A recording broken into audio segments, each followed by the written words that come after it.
But Soviet Defense Command was on high alert. Sensitive military bases lay below. Fighters were ordered into the air to observe, then to fire warning shots, then to destroy the unresponsive intruder.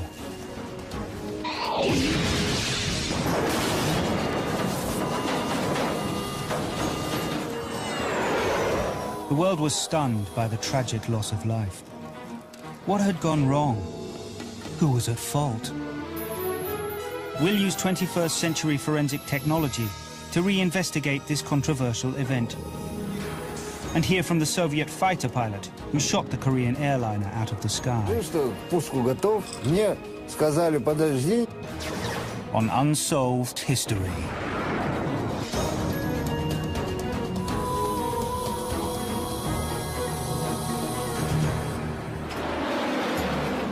The 1st of September 1983.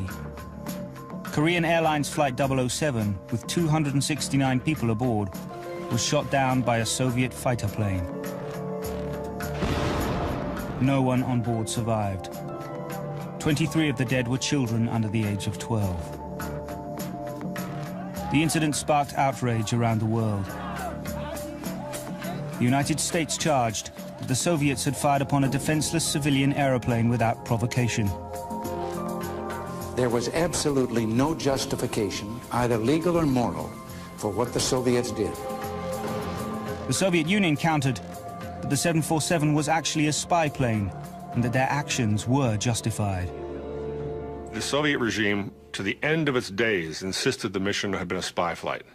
They hid away the data, the recorders that they had discovered, and their own internal reports on the behavior of their air defense forces. Many mysteries about this disaster remain to this day. No one knows why the Korean jumbo jet was so far off course. It had strayed over Soviet territory. But was it in Soviet airspace when it was shot down? How could a Soviet fighter pilot have mistaken a commercial 747 for a spy plane? And why was so little wreckage found? To help answer these questions, Unsolved History has assembled a team of investigators and experts. Historian Daniel Martinez. Retired aviation investigator Ron Schleed. Author and former NASA engineer Jim Oberg. Retired 747 pilot Hal Ewing. Russian aviation investigator Vladimir Kofman. Former Soviet Air Force General Anatoly Kornikov. And Russian journalist Andrei Ilyesh. Also, we'll hear a moment-by-moment account of the tragedy by the man who actually shot down KAL 007. Fighter pilot Lieutenant Colonel Gennady Osipovich.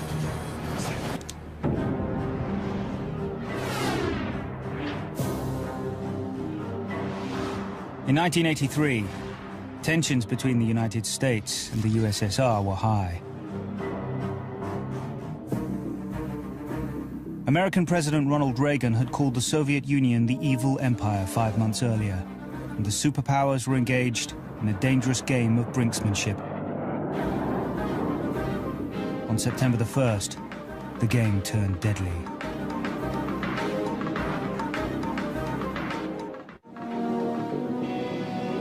After stopping to refuel, Korean Airlines Flight 007 departed Anchorage, Alaska at 4 a.m. It was the second leg of its flight from New York to Seoul. The shortest route would have taken the jet over Soviet territory. The Cold War tensions were high, so commercial airliners routinely stayed outside the borders of the USSR. 10 minutes after leaving Anchorage, KAL 007 started drifting off course. 1 hour and 20 minutes later, the plane was no longer in contact with Alaska's air traffic control, and even further off its flight path. It was heading straight for the Kamchatka Peninsula and out of range of any of the North Pacific radio beacons. KAL-007 had missed its last American checkpoint at Bethel, Alaska. After it passed Bethel, which it missed by only 12 miles, not really enough to give the radar controllers, even had they been watching, much of a heads up, there are no more beacons on the entire North Pacific route until you get to Japan. The Kamchatka Peninsula was home to several key Soviet military installations. As the Korean airliner approached Kamchatka, Soviet air defense ordered fighter jets to approach and observe it. 32 minutes later, Flight 007 had crossed the peninsula and re-entered international airspace. Soviet air defense tracked the plane as it continued on a southwest heading.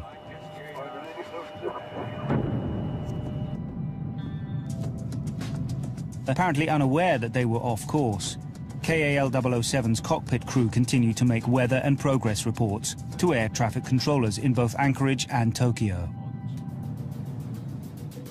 The passengers on that airplane, even the crew, in all probability weren't even aware that they had ever violated Soviet airspace. Soon, 007 approached Sakhalin Island, where once again it would enter Soviet airspace. Soviet Defense Command ordered MiG-23 and Su-15 interceptors into the air. For 20 minutes, the fighters shadowed the Korean 747. The Soviets had launched aircraft out to meet the intruder, came around behind it, and followed it across the island. At 6:15 p.m. local time, the 747 pilot requested permission to climb to 10,700 meters. 3 minutes after that, Su-15 pilot Lieutenant Colonel Gennady Osipovich received orders to destroy the aircraft. Osipovich fired his 2 missiles, each bearing 32 kilos of high explosives, and reported to ground control that the target was destroyed. It took 12 minutes for the crippled aeroplane to spiral 10,700 meters to Earth. KAL-007 crashed into the Sea of Okhotsk, just north of Monoran Island, 350 nautical miles off course. Why had the plane strayed so far off its flight path? The Korean pilot and crew were very experienced, and they'd flown the Anchorage to Seoul route many times before. How could they fly like this? How could an experienced pilot really ignore his navigation? This remains a mystery. Lawyer Juanita Madola represented the families of the victims of KAL-007. The claim was negligence on the part of the cockpit crew, that they had devices in the cockpit that would have let them know that they were off course in terms of coordinates, and also that they were over land when they should have been over water. So our argument was that they were totally oblivious to where they were and didn't care, or they knew that they were off course but were trying to fumble their way across the Pacific anyway.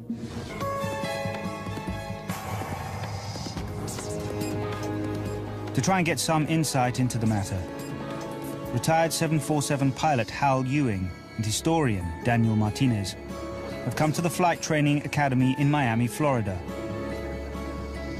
Ewing has been studying the crash of KAL-007 for over 20 years. Using combined data from the black boxes and a 1993 report by the International Civil Aviation Organization, he will mimic the flight of KAL-007 in a state-of-the-art flight simulator, from the time it took off until it crashed into the sea.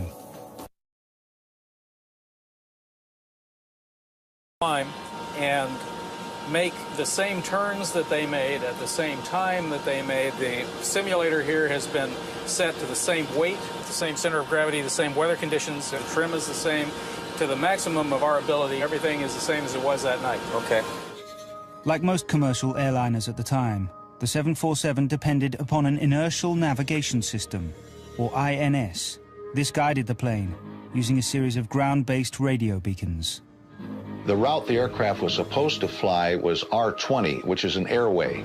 And R20 has certain waypoints along the way that are entered in to the inertial navigation system, and the inertial navigation system, when it's linked to the autopilot, will then fly the aircraft to each of these waypoints. But this system wasn't automatic. The pilot needed to switch the aircraft to the INS mode manually. When it reached a certain location, the autopilot should have been linked to the inertial navigation system, which would have taken the aircraft on a route that would have kept it out of Soviet airspace. But on the 1st of September 1983, the INS was not engaged. For some reason, the switch was in all probability never moved from heading to INS to actually engage the INS system. Clearly, something distracted them at the crucial moment, caused them to simply forget to move the switch from heading to INS, and then they never caught the error for the remaining 5 hours of flight. One of the central questions that the general public has had about this incident since it happened is, how could someone not have seen what was going on? Why didn't ground control see that the flight was off course? Why didn't somebody warn KL-007 that it was about to stray into the Soviet Union? The answer is right here. These are all the sites that existed in 1983 that could have seen Korean Air 007 on radar as it headed off to the west toward Seoul. It began to deviate from its desired track almost immediately after takeoff. A direct track from where it was at that moment to Bethel is not depicted on the chart, and it's not depicted on the radar scope of the controller. So there was really no way for the controller to know whether the flight was proceeding at any given moment direct to Bethel or not, simply by looking at his radar scope. Now, we have radars, even at that time, that could reach out thousands of miles in space and track an object. Why couldn't that track KAL? The problem is they're usually large, very powerful phased array radars, and they're designed to look at space. They're not designed to look at things close to the surface of the Earth. So because of their antenna position and because of the fact that the Earth is round, KL-007 was simply underneath their radar horizon almost all the time. Now, as you can see from the chart here, when KL-007 started getting seriously off course and beginning to penetrate Soviet airspace way over here, It's out of the radar. he was miles, hundreds, thousands of miles out of the range of any Western radar. The Russians had radar and the Russians saw them, but they used their radar for another purpose. That purpose was defense. The Soviets diligently monitored each and every airplane that flew into its restricted airspace. Russian journalist Andrei Ilyich believes that a manned American radar station had seen KAL-007 veer off course early on, but did not pass the information along. The radar controller's voice is constantly recorded, and one said to the other, "Contact them. Who knows where the hell they're going?" The researcher came to the point where they told him this has been erased, and that's that. And that's all bull, because the next morning the President of the United States announces the Soviet Union as an evil empire. This was pretty well prepared, and in that case nobody would have been erasing anything. This is all military deceit. In fact, the evil empire line had come 5 months earlier, and there is no concrete evidence to indicate that anyone in America knew about the plane having strayed into Soviet territory. While US radar did track the aircraft as long as it remained in range, that information was recorded but not actively monitored. And during that time, it did show the gradual deviation north of the intended track. However, at that time, there were no procedures in place for a person to monitor the radar to watch for such a deviation. But there's no evidence, and never has been, to suggest that any civil radar, that any air traffic controller would have been looking at on that night had the capability to warn KAL-007 that it was proceeding off course. And it wasn't just a radar problem. Several other events contributed to the tragedy. There were other planes in the immediate area that evening. Another Korean Airlines flight. And 120 kilometers away, an American spy plane. This plane, an RC-135, was monitoring secret Soviet missile tests. The RC-135 is a converted Boeing 707, which has a similar shape to a 747. These American spy planes flew in and out of Soviet airspace, intercepting communications and collecting data. The Soviets knew all about these kinds of missions because they were routine, they'd been flown many times, and Soviet pilots had scrambled to actually chase down and often wave to some of these aircraft. Passenger airlines had been warned that intrusion into Soviet territory could result in a possible attack. The whole area was militarized. So to have an airliner coming across this area, even by accident, set them up for this disaster. And because of the cat and mouse game being played between America and the USSR, the danger was particularly high. It was common practice in those days for the U.S. To use RC-135s to tease the Soviets, mocking that they were going to penetrate their territory. They would fly toward their territory, and the Soviets would bring up their radars and send up fighters, and then the RC-135s would turn around. As KAL-007 neared Soviet airspace, its flight path began to converge with that of the RC-135. The Soviets were watching the aircraft on their radar, and different radar controllers in different locations were reporting position points to a central area, and someone in that central command was plotting these positions on a map. Someone made an error in reporting these coordinates or reporting the numbers, and when they plotted it, they showed that the two aircraft had in fact moved into the same area, in fact had merged and then separated. Did the Soviets confuse the two airplanes and target the wrong one? Could anyone familiar with aviation mistake a Boeing 747 for a 707? There are numerous superficial similarities in that they're both large, swept-wing, four-engine, low-wing jet transports. Both airplanes were just unpainted natural aluminum on the bottom of the wings and the bottom of the fuselage, so the coloration would be similar. If the Soviet fighter planes approached the suspicious aircraft from behind and below, they would have seen an outline similar to a 707's, and a 707 converted into an RC-135 was what they were expecting to find. In order to clearly identify the plane, the fighter pilot would have had to approach it from the side, allowing him to see the distinctive hump of the 747. Do we have any indication that the Russian fighter pilot did that? In the case of the shoot-down, he transmitted back to his controllers several interesting pieces of information, but nothing that lets us know for sure that he had identified it as an airliner or a 747. Retired Soviet Army General Anatoly Kornikov was the chief commander of air defense for Sakhalin Island.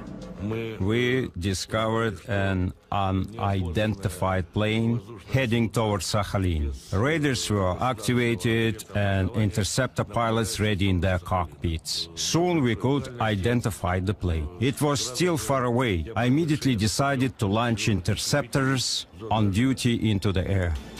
Lieutenant Colonel Gennady Osipovich was one of the fighter pilots sent to intercept the intruder. I took off, they gave me the course immediately northeast, because the plane was coming from the north, from Kamchatka. At first I didn't expect it to be a military flight, but then they told me to activate my weapons and aim them at this target. General Kornikov says every effort was made to identify the aircraft. We were making sure that the flashing navigation lights were on. The pilot said yes, the flashing lights are working. A flashing light indicates that a plane is carrying civilian passengers, but apparently this did not convince the Soviet general. Judging by the shadow and configuration, he said it looked like an RC-135. I reported that I was ready to fire. No, they said, wait, don't shoot, don't fire your missiles. Approach his altitude and force the plane to land. In other words, they really didn't want to destroy it. I approached its altitude about 10,200 meters with readiness, and I started to flash my warning lights. This is a well-known international signal. You are in violation. I did it again, but again he didn't answer. I reported that he wasn't reacting. They told me, Fire warning shots from your cannons. I moved even closer to it and shot first in a direction like this, parallel to its flight path. I fired about 4 rounds of warning shots and turned a little and fired another shot, and again there was absolutely no reaction and no transmission from it. The Soviets had to make a decision. The Boeing 747 was nearing Sakhalin Island, home to 6 military airfields and the gateway to the Pacific Ocean for the Soviet fleet. The plane was already approaching the island west coast. When I reported that the plane is absolutely not reacting and it's flying over our base, they gave me the order to destroy the plane. The crew of KAL 007 were oblivious. What happened during the last dreadful moments of the flight? Did the Soviets cover up their part in the tragedy? Did the Su-15 fighter pilot warn the Korean 747 before firing his missiles? And where was the plane when it was hit? Over Soviet territory or in international waters?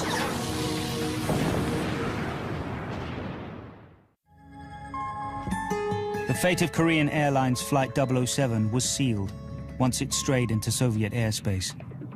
But what actually took place in those last few crucial moments? As a Soviet fighter closed in on KAL 007, Korean passenger plane made an unexpected move. It began to climb from 10,000 meters to 10,700 meters. To the Soviet Su-15 pilot, the aeroplane appeared to be taking evasive action. Right at that moment, something changed. No time for reasoned analysis about why that change might have happened. It's just noticing that, oh no, it's not maintaining a stable flight path at all. He's seen me and he's pulling a trick. The Soviet fighter pilot, Gennady Osipovich, got into position and fired his 2 missiles.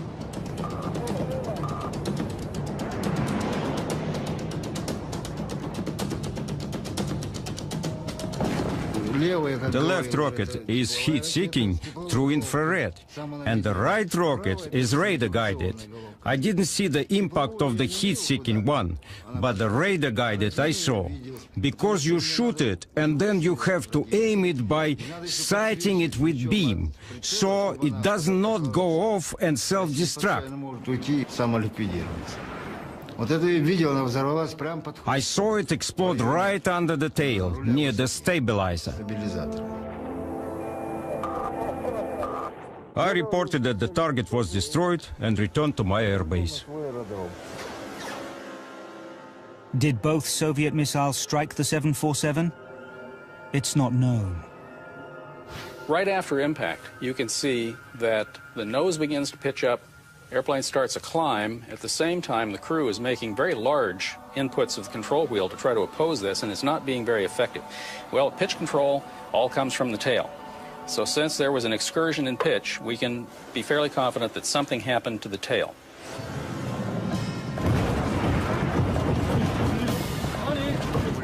The cockpit voice recorder chronicled the flight crew's reaction. That's on the voice recorder. Someone says, "What's that?" The airplane begins to pitch up. Nose down. Okay, you're nosing back over. You should be losing the hydraulics about now. The missile or missiles had destroyed the hydraulic controls, the plane's nervous system. We know that the engines were still operating normally from the flight recorder. The only change is this point here where the pilot himself reduced power in an effort to control this climb. We also have a verbal comment that was recorded by the cockpit voice recorder in which the flight engineer or the second officer advised the captain after the missile strike that all 4 engines were normal. Looking back here, we can imagine what they couldn't see or never knew. The tail is scrap metal. An extra drag in the tail is jerking the tail back, pulling the nose up. Meantime, with all the scrap back there and the damage, the hydraulic lines going through the tail are all now bleeding. We're about to lose all 4 of our hydraulic systems. All the hydraulic fluid to be lost, and if that happens, the airplane's pretty much uncontrolled. A minute later, the cockpit recording stops.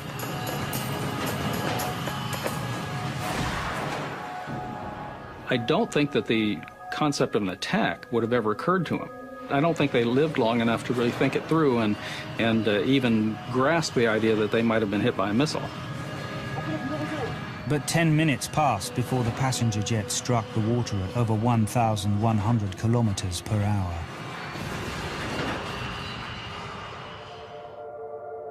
All 269 people on board were killed. Korean Airlines Flight 007 was totally destroyed. Osipovich insists he fired several warning shots at the jetliner. But did the fighter pilot know that he was tracking a passenger plane? First of all, I didn't have time to figure out what kind of plane it was. I was the only one in the cockpit, and a plane is not a car. For one person to navigate, to aim weapons, to observe everything, and at the same time figure out if it is a civilian plane or whether it is waving at me friendly. I had only one goal. I was basically aiming, how to say, to kill. This is what I learned. Osipovich was following orders as he had been trained to do. But whether he followed recognized international procedures is a matter of debate. The international accepted procedure is for the fighters to come up alongside, make visual contact with the crew, to alert them by either flashing their lights or firing cannons. The fighters that were sent up to intercept Korean Air did not follow the international procedures for interception and identification.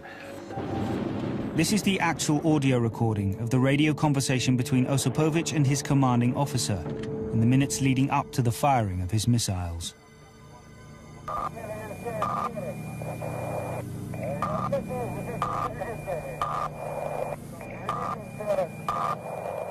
I flashed warning lights, meaning you are trespassing. I shot 4 rounds, more than 250 shells from cannons. We have more than 500. I didn't see the shells. They had to see the flashes from the barrel. They're big at night. Everyone could see it.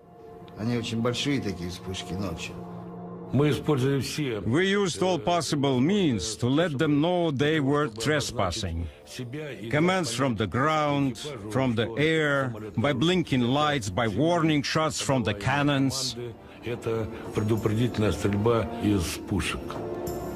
But if so, why didn't KAL-007 see the warning shots?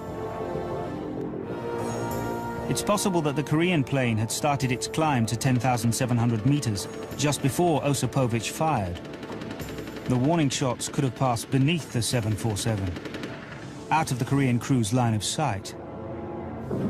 And another mystery remains. Where exactly was the Korean plane when it was attacked?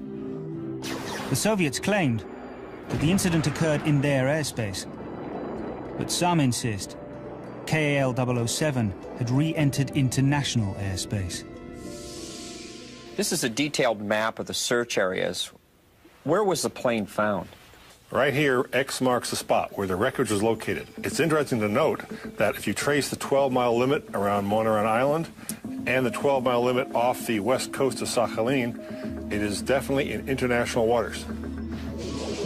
The report from the first investigation by the ICAO, the International Civil Aviation Organization, was released in 1984. It was inconclusive. 2 crucial pieces of evidence were missing: the cockpit voice recorder and the flight data recorders, the so-called black boxes. The cockpit voice recorder does just what the name implies. It records all the sounds and all the voices that occur on the flight deck so that investigators can listen in and hear what's going on. Not until 1992, 2 years after the collapse of the Soviet Union, did Russia's first president, Boris Yeltsin, allow access to KAL-007's black boxes. The flight data recorder was missing for almost 10 years. Finally turned over to ICAO in 1992, when we were able to see these traces right here and all the rest of the data on the flight data recorder. Finally, for the first time, we could have a much better idea of exactly what happened aboard Korean Air 007 that night. To confirm where KAL-007 fell into the sea, our experts employed a state-of-the-art search and rescue program called SARMAP. Software designer Owen Howlett and oceanographer Malcolm Spaulding worked backwards, calculating where the jumbo jet hit the water from information about the debris. Both tides and currents cause items in the water to move in predictable ways. We have some indication about where the debris was found and roughly the time period that it occurred. And so let's say that the debris was being picked up along the shore in the southeast area of Akito Island in Japan. And so what we're looking for is actually where that path intersects with the flight path. Where we see these particles now intersect with the green line, which is K007's flight path, we would say that's probably the origin or the location of where the wreck site could be found. After tracking the currents back to the crash site, Howlett and Spaulding confirmed their results by following the debris forward again. Now that we have information about the actual wreck site, we've essentially overlaid where the wreck was found by the green airplane symbol that says wreck found, and we've overlaid on that as well the location of where we thought the search area should have been located for the debris field that we saw. See that the location of the wreck is to the south and west slightly of where the missile attack occurred, which seems consistent with the flight path and subsequent airplane motion after the attack occurred. The wreckage was found by the divers here, which is approximately 38 kilometers, or that's about 20 nautical miles from Sakhalin Island. Then that indicates that the wreckage was located just outside the 12-mile limit of territorial waters of Soviet Union. That's right, Ron. It looks like it was about 14 nautical miles offshore. This confirms where the Korean plane hit the water, but it doesn't betray where the Soviet fighter attacked its target. Did the deadly missile strike the jumbo jet over neutral or Soviet territory? Russian aviation investigators Vladimir Kofman and Yuri Chigorov were part of the original International Civil Aviation Organization team in 1983. Presented here are the results of the decoding of the black box recording from plane KAL-007. The decoding was conducted in 1983. Because we did not have proper equipment, the decoding was done manually. Based on data from Soviet radar, KAL-007 did not plunge straight down after being struck by the missile. Instead, it went into a long, wide spiral. Here, on this graph, we see the plane's movements after it was hit. Here is the downward spiral with loss of altitude and speed. With the spiral descent, the plane's fuselage skin started disintegrating.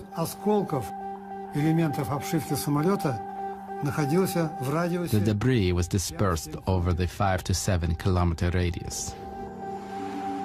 In fact, very little debris was ever found. The Soviets cited this fact as evidence that KAL-007 was a spy plane.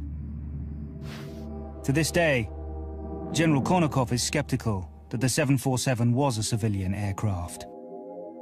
I'm still convinced there were no passengers on that plane, and I have grounds to think so. No intact bodies were recovered from the crash site. This fueled countercharges that the Soviets had captured the passengers and were holding them prisoner. Where were the remains? Submarine Captain Mikhail Gears piloted one of the submersibles involved in the recovery. We were actually looking for the Boeing, or what was left of it, and our main task was to recover the black boxes. Once the Soviets found the black boxes, they wanted to determine if there had been passengers aboard the alleged spy plane. Only fragments of 4 human bodies, including a child, were ever recovered. We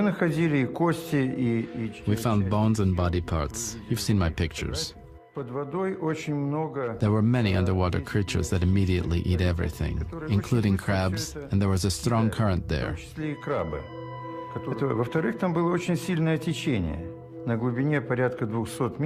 For a month, at a depth of over 200 meters, they were trying to fetch human remains from underneath a heap of plane debris. The remains were taken to the seashore, and doctors tried putting body parts together to determine how many people there were.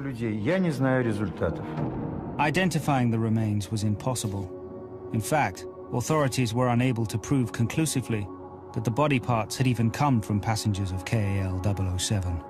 There were very few remains from the crash of Korean Airlines 007, and we now know that the Soviet ships had actually found the wreckage, and they did not either salvage the cargo or find ways to give back to the families anything of the possessions or the bodies of the passengers. There is speculation that any remains that were either recovered from the wreckage or that washed on shore were destroyed by the Soviets because they did not want evidence of what they had discovered.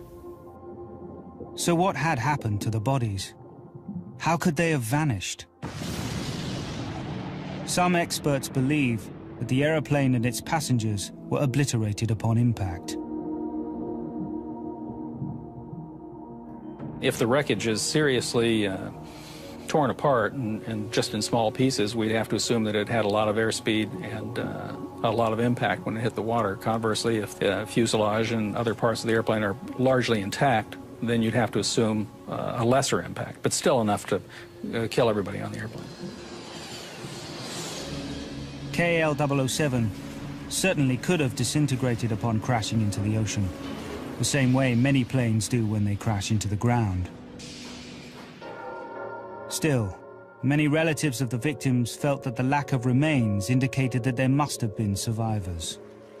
There are still some family members who would like to believe that their loved one is alive, even if they're being held hostage in a prison in Siberia. The fact that there were very few personal effects that were found means that there is no closure for the family members. They had no memorabilia of their loved one that they could bury and have a place to go grieve over. In 1993, Russian journalist Andrei Ilyesh organized a second dive to the crash site to search for clues.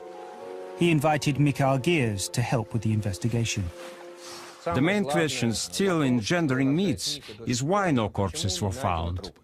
The task was to raise numbered parts of the plane and dissipate the ridiculous theories that this was the wrong plane and the Russians were hiding something.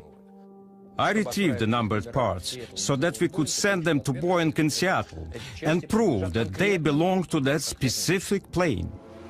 Ilyesh personally retrieved several items from the seabed. He says these proved there were no survivors, that KAL 007 disintegrated. This is inflatable life jacket. You can see that it belonged to Korean Airlines. The passenger apparently didn't have time to put it on. It all happened very fast. We brought this up from the bottom during our expedition. It was held down by big metal parts, otherwise it would have floated up and been carried away by the current.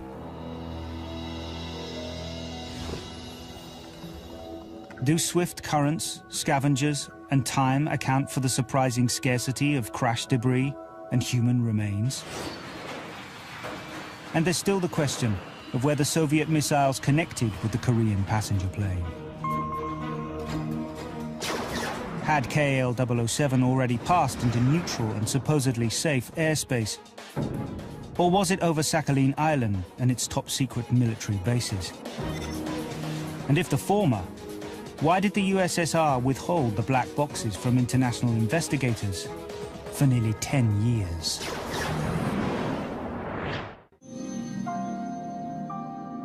For almost 10 years, the shooting down of Korean Air Flight 007 was shrouded in mystery.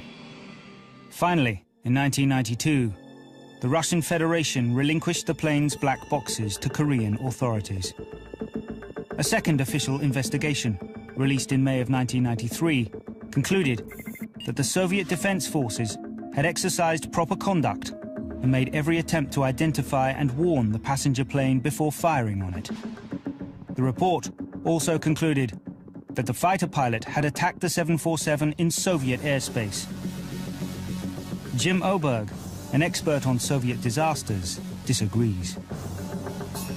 Oberg noticed that on page 10 of the 1993 report, The exact coordinates of where the plane was struck by the missiles were listed, as was the time and how far off course the 747 had flown. According to the ICAO report, the target was hit at 6:25 p.m. At the time, KAL 007 was 350 nautical miles to the right of Airway R20. The coordinates of the location are 46 degrees north and 141 degrees east. The most precise data was from the Russian tracking data itself, and in a supplement to the report in '93, the Russian government and the military provided tracking data which unambiguously showed the aircraft out past the 12-mile limit. Are you telling me that Korean Airlines Flight 007 was shot down outside of Soviet airspace? By a few miles, not by much, but clearly past it in international waters when the missile was launched. It had already crossed the 12-mile limit back into international waters where it was destroyed. These incriminating coordinates come from the Russians themselves. The reconstruction of the trajectory using the black box data and computer modeling still gave a little uncertainty of a few miles. But it's the Russian data from their own radar sites and numeric values of the position that they gave in 1992 that, when plotted on a map, show where it was attacked. Even so, was there any reasonable justification for the attack? The Soviet interceptors did not follow the international standards for intercepting aircraft that might be hostile over a country's own airspace. Those standards require that if there is a concern about an airplane being over your country's airspace and not being identified, that the interceptors are to go up and flash lights, waggle their wings, try to make radio contact, to try to do something to get the attention of the intercepted airplane. Nobody can suggest, believably, that the Russians, the Soviets, were justified in doing what they did to KL-007 in 1983. Because, among other things, it presented no clear threat to them. It had already transited all their airspace it was going to transit. In fact, when they attacked it, it had already exited their airspace and was back out in international airspace, proceeding on toward Japan. I don't believe the attack was justified because the fighter really didn't try to follow the standard procedures to identify this aircraft and warn it. If it had gone up close enough to get next to it and alert the pilots, he certainly should have been able to identify it as a civil aircraft. The attack was absolutely not justified because the procedures required by international law for an unidentified aircraft involve identification procedures. Getting the attention of the pilot, giving them a chance to respond, to follow you to an airfield. Those steps the Soviets said they took, and they lied. We had no choice. We had to destroy the Boeing, passengers or no passengers, and this is a big question. I mean, anybody could have been flying this plane. There is past history where the governments who accept responsibility for causing death or injury, we still believe it's important for the Soviet Union or Russia now to do the same thing for the families of the people that were shot down. The last flight of Korean Airlines 007 will always provoke controversy, even though the Cold War is long over. The official finding of the International Civil Aviation Organization remains that the Korean aeroplane flew off course due to pilot error, and that the Soviets truly believed that it was a spy plane.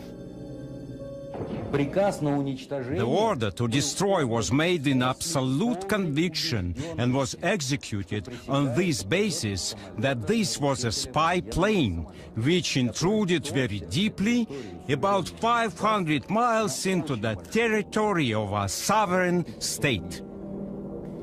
But many experts remain unconvinced. It's at night. It was running with lights. It was maintaining a straight and level course. The transponder, which the Russians would have been able to read with their radar, was operating. The rotating beacons were operating, and this is just not consistent with an RC-135. It's possible that the truth lies somewhere in between. Korean Air Flight 007 ended tragically because of a series of errors, not just one. The Soviets truly believed that this was a spy plane. right up until ordering the shoot-down. They certainly would not have ordered the shoot-down of a civil aircraft if they knew it was. To understand how these decisions were made, you must imagine the rampant paranoia. The pilot said it could